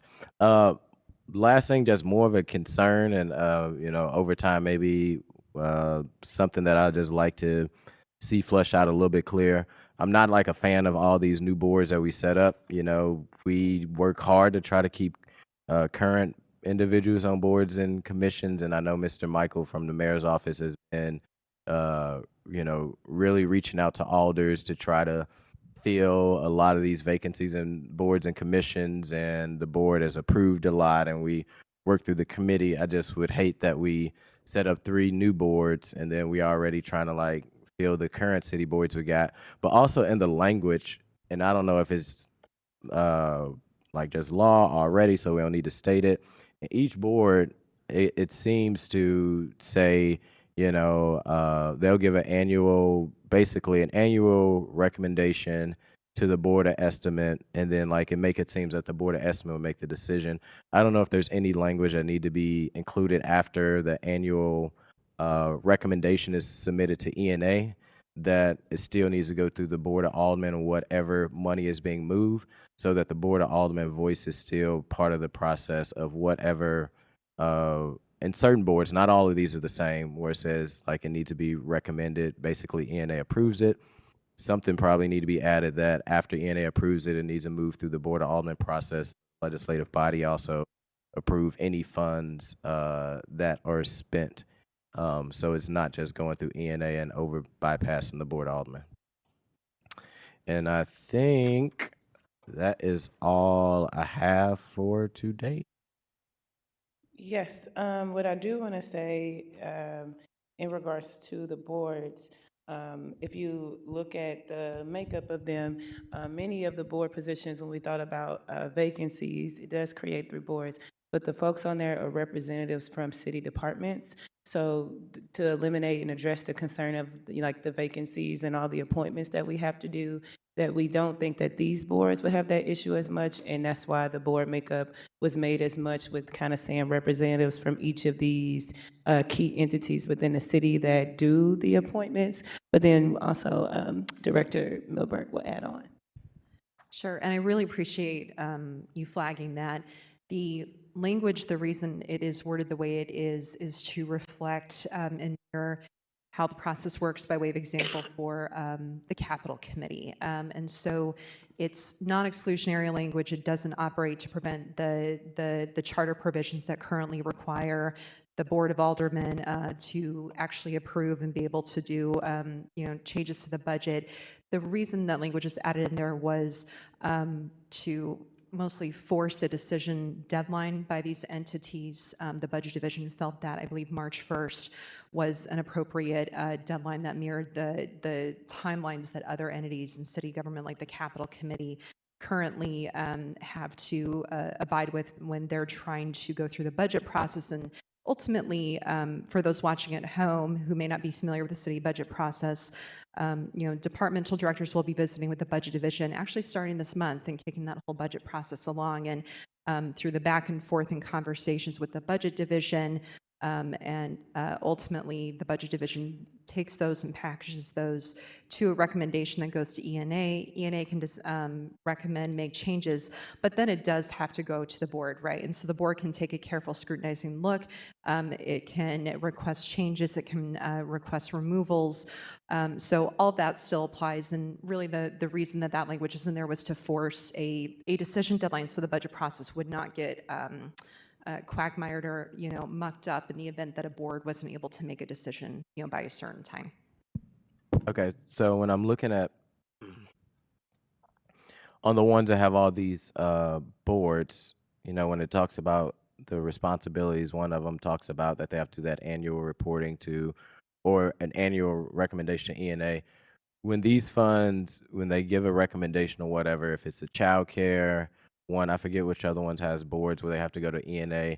When they make those recommendations, just so I'm clear, and ENA like signs off on it because it's spending of money or whatnot, that decision still, one way or another, will come through the board as a voting process. It's just not spelled out, Yes. but it doesn't hurt if we also spell it out. Yes, completely heard. And I think that's a great flag and love that. And ultimately, that board will issue its recommendation, and then that recommendation will go to the city entity, which formally is given the administrative custody of the fund. So let's go ahead and take the housing fund by way of example. That board would recommend, issue the recommendation that would go to CDA. CDA proposes that, in their recommendation to the Board of Estimate and Apportionment. And then, yes, you're right, it goes through the formal Board of Aldermen process. So I think that would be something that would be fairly easy to clean up if the sponsor is amenable to doing that. Yeah, I think the only thing in the bill that we would see like on a regular basis, if you'll see the water department fund, we had specific language that outlined ENA in case of an emergency, because that's the one that we suspect that there might need to be something moved quickly. But you'll even see language in the bill that specifically references the fiscal year so that those processes are aligned with the time where we're moving through our budget process with the city of St. Louis. But absolutely, we can add some language that specifies that. Okay, and I guess to another question why you said that, will we see that process played out when it comes to the early child care portion?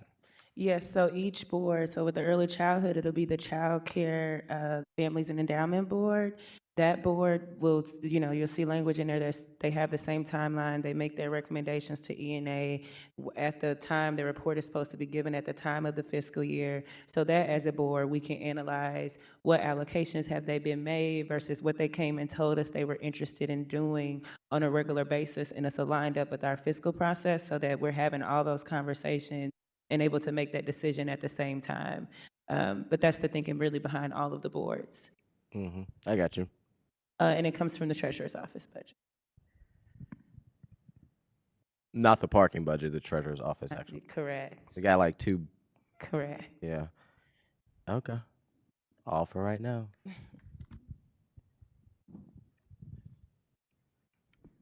Okay, I had some notes I took from some of my colleagues' questions, but I did see someone go up to the sign-up sheet. So did we have anyone sign up for public comment? Yes, we have one online and one signed up. Okay. So I'll save mine because they're kind of broad and probably won't be able to be answered in this session anyway. We have two signed up. Okay. The one person online, you said it's one or two online? It's one with their hand raised. Okay. All right. Can you turn your camera on so we can swear you in?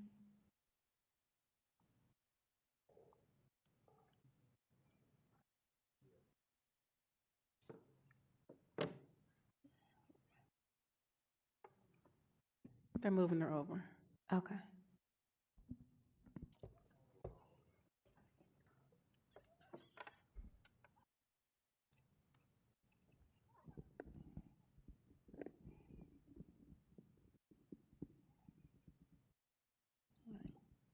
How you doing, ma'am?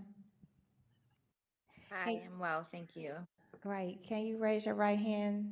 I can swear to tell the whole truth and nothing but the truth. Yes. Okay, thank you for being here, Ms. Baker. Go ahead and say your name for the record and what ward you reside in, and then you can go ahead with your testimony. Thank you. Yeah, thank you. Hi, everyone. My name is Lindsay Baker, and I live in the 6th Ward, and I work at Southside Early Childhood Center located in the 7th Ward. Thank you all so much for the thoughtful policy that went into making this board bill, especially, and I especially appreciate all the deep community listening that went into the developing this. As a mom of a 5-year-old, a city resident, and a longtime early childhood advocate and employee at Southside Early Childhood Center for close to 7 years, I can say I'm happy to see the funds set aside for increasing high-quality childcare for the STL community. There are hundreds of childcare providers all over the city that work their absolute hardest each and every day with very little revenue to provide high-quality care to so many of our greatest and very cutest citizens each and every day, children 0 to 5. With that being said, I think 50 million would be a more advantageous amount put towards the childcare line item. We know what the research tells us, and that we have close to $1 billion deficit with what that community of STL needs to build a stronger, more high quality early care and education system to really make a difference in the cost for families.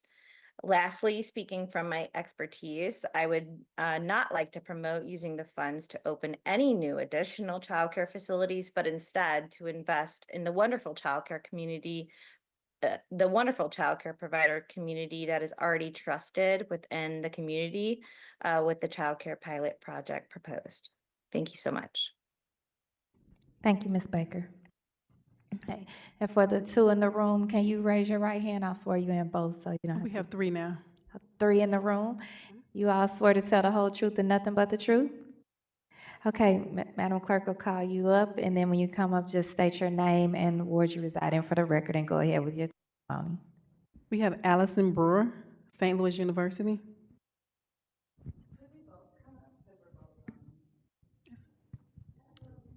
And You we can have both come Dr. up, Gary Ritter. but you'll get 3 minutes per comment. They can come up together. Oh, okay. Mind if I stand there? Thanks. Good morning or good afternoon. My name is Gary Ritter. I'm from St. Louis University, and I also live in the 6th Ward in St. Louis. I'm here to talk about the St. Louis Promise proposal that was, and to address some of the questions. The St. Louis Promise block of funding aims to be a place-based scholarship program that provides free college for city residents at partner higher ed institutions. The idea of the seed funding is that funding builds a larger budget with 2 other partners. It builds a budget with the philanthropic and business community, and it also builds contributions from higher ed institutions. So higher ed institutions would create reduced tuition costs for city residents. That combined with the scholarships would lead to free college education for city residents. There are many of these around the country, and they've been in existence since the early 2000s. And they've started with dollar amounts like that sought for this St. Louis Promise program. So we've looked at the experience of these other programs to try and develop a budget and a plan. The goal is, again, that this seed funding generates a larger budget. It brings in philanthropy, it brings in higher ed.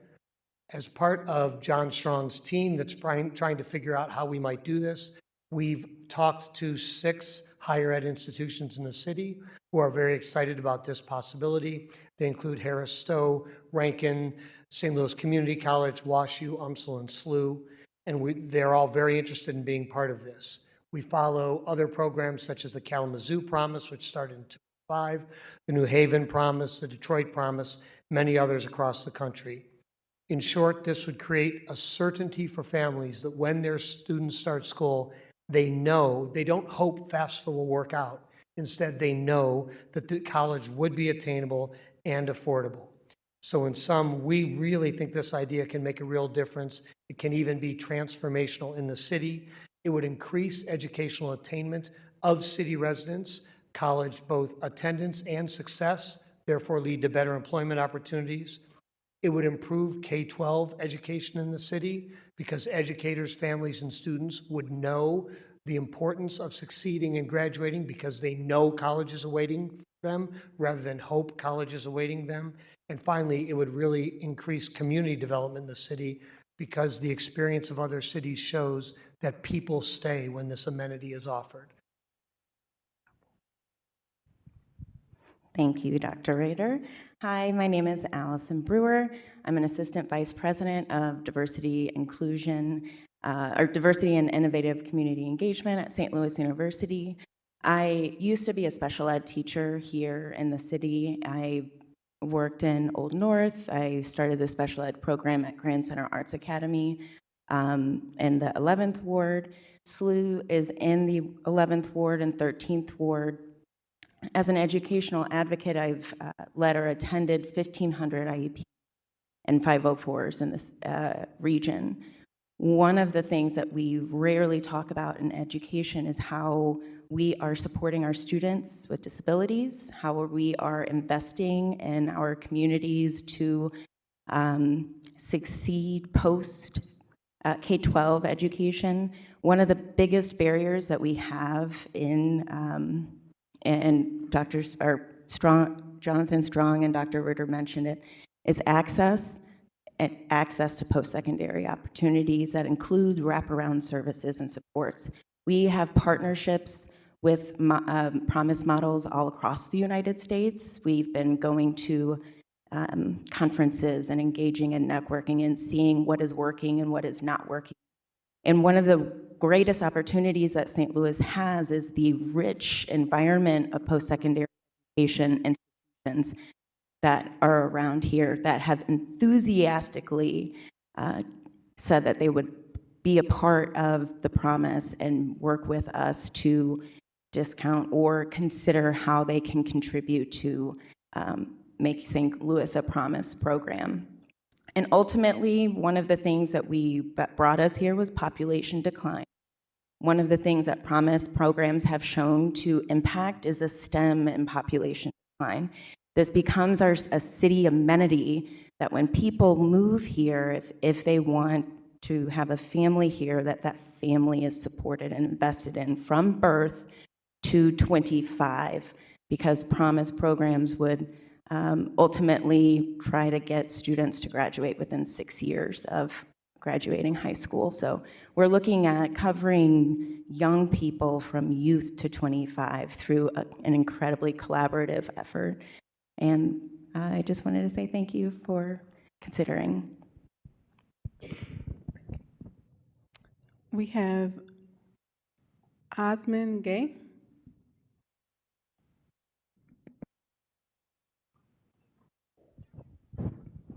Hi, good afternoon. My name is Usman Gay. I live in the 9th Ward as well as working in the 14th Ward. I did have a couple quick questions for clarification. Just so I understand the scope of this board bill in its larger process, but I wanted to understand the timeline for public engagement as well as voting and then implementation of this act if it were to go through. Does anyone have an answer for that? Cool. Got it. And then with regards to the board bill itself, I believe all of these are great ways to use that fund. I was curious to see if there would be any way in which, especially considering the community development arm and the neighborhood development fund, if there's a way to consider prioritizing legacy businesses and institutions, especially coffee shops, museums, things of that nature that have been in community for decades and need support and being able to do more outreach in community spaces that neighborhoods, residents already feel safe and a space of community there if we can help bolster the work that they're already doing. As a young person myself, or a younger person, I'm very curious of how that workforce fund and youth opportunities would actually be instituted. We had some folks here earlier that are speaking on behalf of higher ed institutions. I think they should really be doing the legwork and trying to recruit folks, kids that are the kids of folks that have put service into the city. And I wonder if those funds would be better serviced in actually creating more outreach for students and working with students directly. We know that a lot of youth find it really hard to find spaces in which where they can develop their skills. And so if there's pipeline programs, camps that they can be going to, internships that they're able to actually get experience while they are in middle school and high school, to know what is happening in the streets department, to know what it means to work in the water department, to understand how a city actually functions and runs, and to understand their stake in building that next generation for St. Louis. So I, as someone that has graduated from higher education, was brought to St. Louis because of the wonderful higher education here. I would charge those higher education institutions with being more proactive in that recruitment so that we do not waste tax dollars on that, but more so are starting to really work from cradle into the K-12 system and making sure that students understand their stake in their city. Thank you. Thank you for being here. Before you leave the podium, I would love for you, because I see you in the community, I'm always so impressed with how you serve and when you show up. And I would love for you to speak about the legacy, or the legacy institution that I always see you out with. Well, one in particular that comes to mind, I do serve as the Growing Griot Fellow at the Museum of Black History. That is a museum that has been in the community for over 25 years. It is serving the city of St. Louis in a neighborhood that oftentimes has been looked over, and that has not always been the case. And what I really appreciate about working at an institution like that is that it is really not only a museum and a cultural center, but is a community anchor. We host our neighborhood association meetings in the St. Louis Place neighborhood. We provide resources, whether that is working with healthcare providers for different pop-up events, things like that, hosting things on weekends and during the summer, whether it's bringing the community in for a Juneteenth event, working with our local artists to promote the arts and culture that is happening here in our own communities. I believe that it is a strength to be able to have that third space where people can be able not only to enjoy their community physically, not digitally, but as well as being able to understand that those spaces allow people to understand how we got to the point we are here in St. Louis. Movements are inspiring, but it is individual people that commit to movement that really bring a city forward. And so with our focus on St. Louis history, I think we're really able to provide that. As someone that has been working there for a couple of years, I would love to see the Griot Museum, from a personal standpoint, really be able to expand, provide some of those pipelines to grade school students that I was talking about, being a hub for genealogy and family research so that folks can understand their history, and really just continue to be an anchor for St. Louis Place in North. Thank you so much. I didn't mean to put you on the spot, but I didn't want to miss an opportunity to share the amazing work that you and, of course, Ms. Conley take on and absolutely carry out and pour into the community the way that you all have, again, for decades. So thank you for being here. You have a champion and an alderperson with Alderman Aldridge down there, and we have his back. So again, anytime we can leverage again those third spaces like you talked about, I think is a great opportunity. Anyone else signed up after that, Madam Clerk? We have no more speakers. Okay, I will just speak on my couple of things. I know well, first of all, again, I echo the thanks and the gratitude to your work, Alderwoman Sanye. Again, don't know the acronym, but I love it, and I love your energy and how you share it as well. You know that. The things that have come up since my meetings, right, because I have had meetings with you and President Green and administration about this, were kind of echoing what Alderwoman Schweitzer said about the public safety piece. And again, I'm just speaking them. I know we don't have to solve it today, right? But I did want to put it out there because those are the things that came up to me.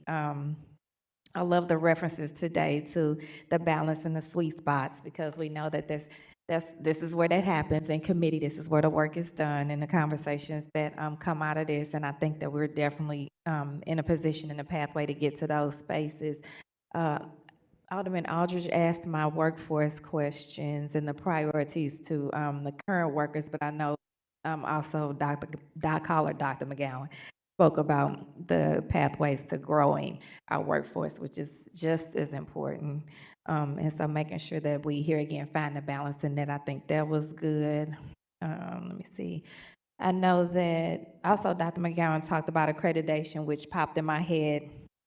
First, congratulations to Dr. Mahdi and the Health Department for their re-accreditation to becoming an accredited health department and the work, the amazing work that she does over there. Everybody knows I always talk about public health lens down here because of my run up under my mother and the work she did, not just with the city health department, but other health departments as well. And so wanted to also elevate the pathways that might already be in the legislation that I missed towards an impact on public health, and where I can maybe help with that. If there's some gaps that we can fill in there, I definitely want to do that because we know that can help all of them work right. When we're well, everything works well. And the only other thing I had was for Director Pfeffer. And I know they do so much great work at CDA, but the question I had was, how do you manage, how do you anticipate rather any kind of risk of default? I'll tell you, because we talk about what's gonna work and what's not gonna work. None of us have a crystal ball, right? We want it to work. We all have good intentions on many programs, but just if you can speak to that again for the record and for the public to maybe understand how you would anticipate managing the risk of default with any of the CDA's investments. It's an excellent question because, to your point, not all investments repay. And I think we need to go in eyes wide open as we think about managing risk. I think we can think about it in three kind of different ways. One, we could be extremely conservative, right, and act like a bank and issue only loans that we have kind of absolute confidence in. And of course, let me actually back up for a second and say that we will almost certainly need to procure underwriting services and underwriting counsel because historically most of CDA's loans, not all, but most of CDA's loans are forgivable, and these would largely be repayable. And so we'd need to bring in a partner with experience conducting this underwriting to support us as we build this capacity. But then I think the conversation that we'll need to have with our oversight board, with the public, is about our risk tolerance, right? Do we want to be extremely conservative, act like a bank, right? Maximize the return back to the fund? That will probably have more limited short-term impact, but possibly larger long-term impact. On the far other side of the spectrum, and I'm not recommending we do this, but we could hypothetically invest these extremely aggressively, right, as more forgivable loans. This would have a larger short-term impact with a more limited long-term impact. We currently have invested about $100 million, largely in forgivable loans that are leveraged up to nearly $870 million in development, right? So we could leverage the funds short-term much more, but it would be limited return to the fund. I think the right approach is probably somewhere in the middle, where we have a blended risk portfolio. That's actually what we proposed with the Section 108 loan, where we proposed using CDBG payments to backstop the payments. And so about 25% or so of the funds that we provided could be in the form of forgivable loans, whereas others could be in the form of repayable loans. I think as we think about this, we need to think about all the ways in which the city gets a return from the investments that we're making, because we're not like a bank. We don't only get a return when we are repaid. We also get a return. We're doing a cost of vacancy analysis right now. We get a return when we eliminate blight and we raise property taxes that bring in additional revenue. So I think as we think about the risk and how we manage it, we need to be really clear and intentional about all the direct and indirect returns that we're generating so that we can possibly actually wind up granting or providing for lower interest rates or taking some risks for maximum impact while still protecting the fund's integrity with a strong underwriting partner. I hope that's helpful. Thank you. I think that was it. for my notes for today. Yeah, I think that was it for my questions and notes for today. Did anyone have any follow-up, Alderman Cone, or does anyone have any follow-up? Okay, Alderwoman Schweitzer. Just one question that I thought of. It's on, thank you. With the water infrastructure piece, I remember reading a lot about different matching funds that could be used, but did we get any clarity on whether it could be used to issue for bonds?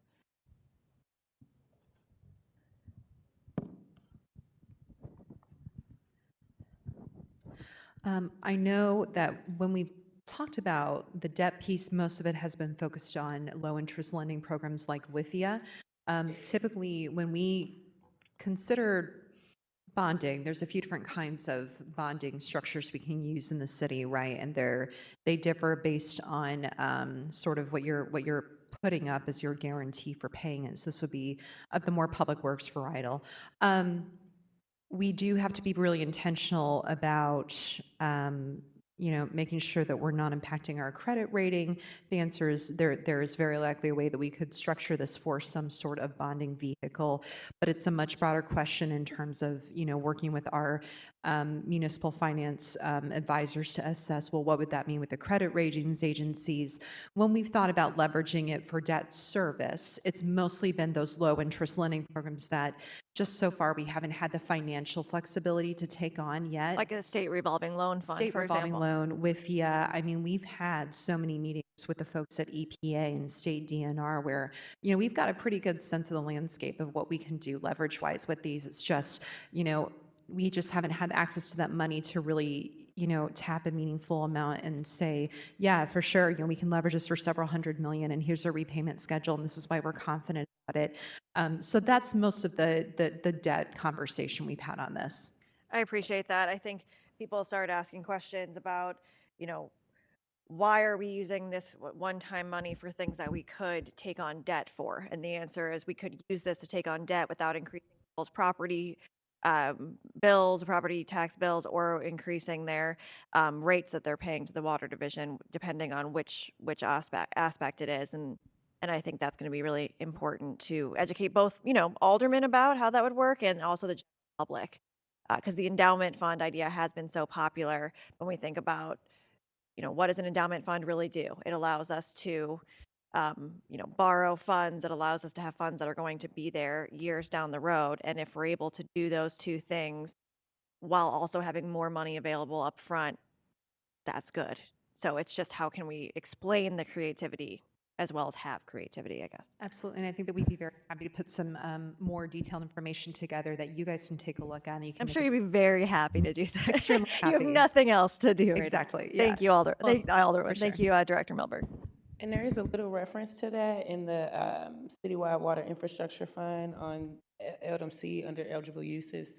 So we were trying to kind of address that service, but I think we can certainly add some more language that maybe explains it a little bit more thoroughly. Thank you.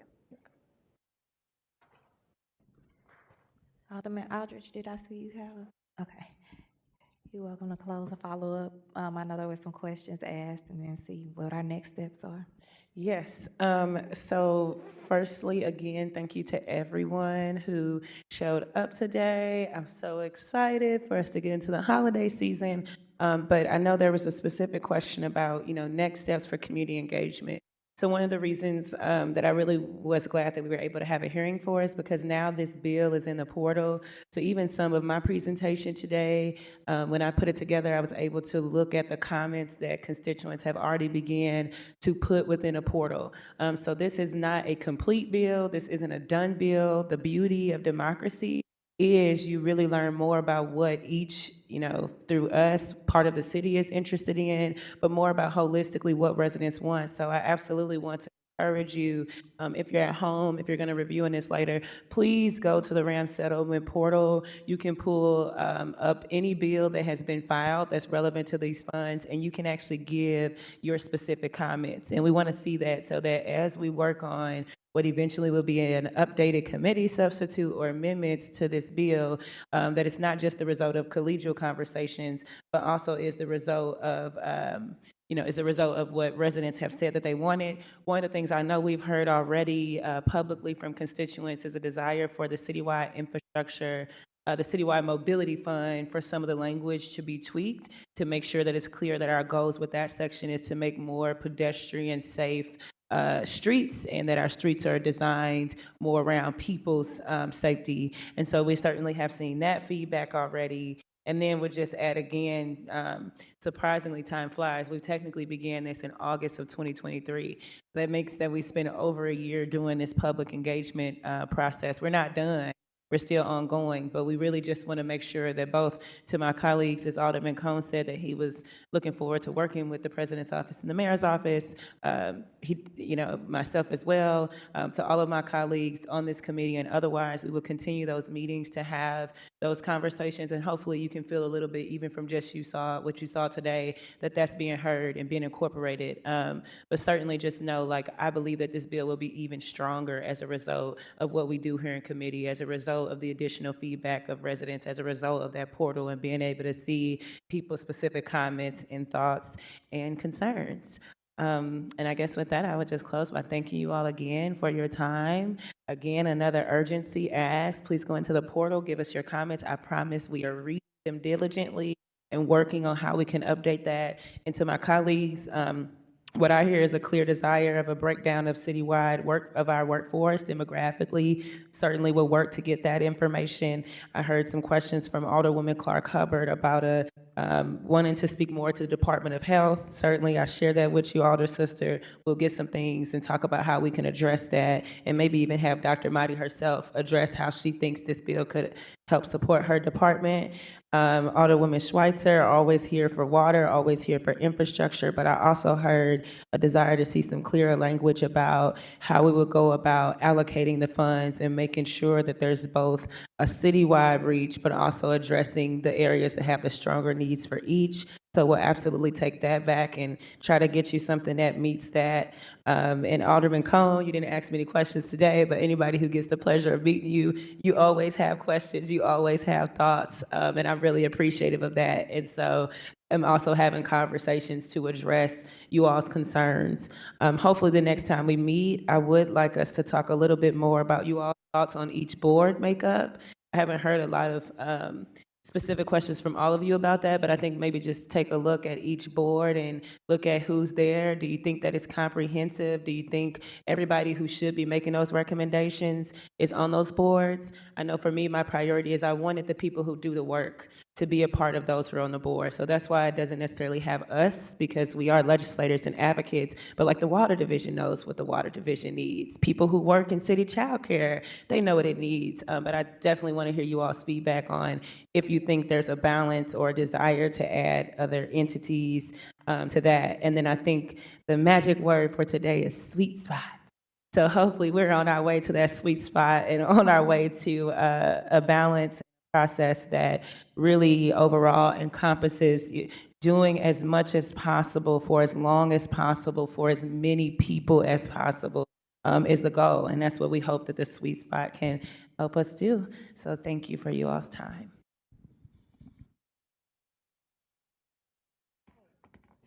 Do we have any resolutions for review? We have none. Okay, any committee discussions? We have none. Acknowledgement of written testimony? There was some written testimony. We had one in opposition.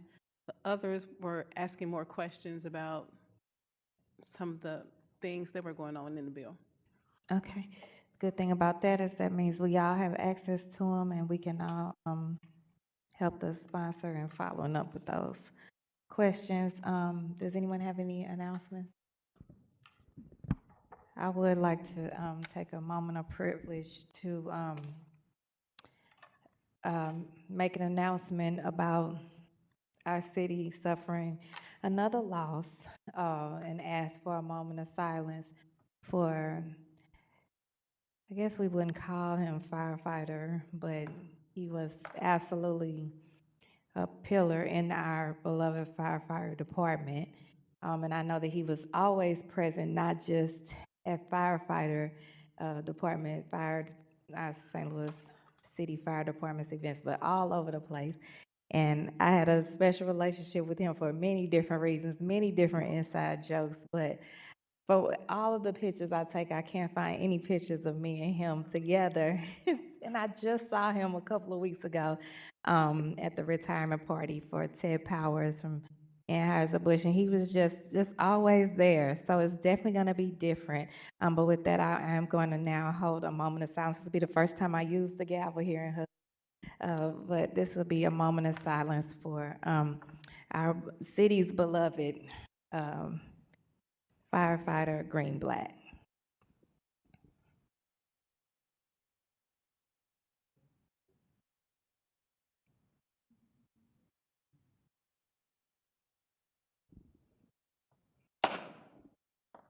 So we will continue to keep his family, his wife, his children, his family, friends, and community lifted up in prayer with that.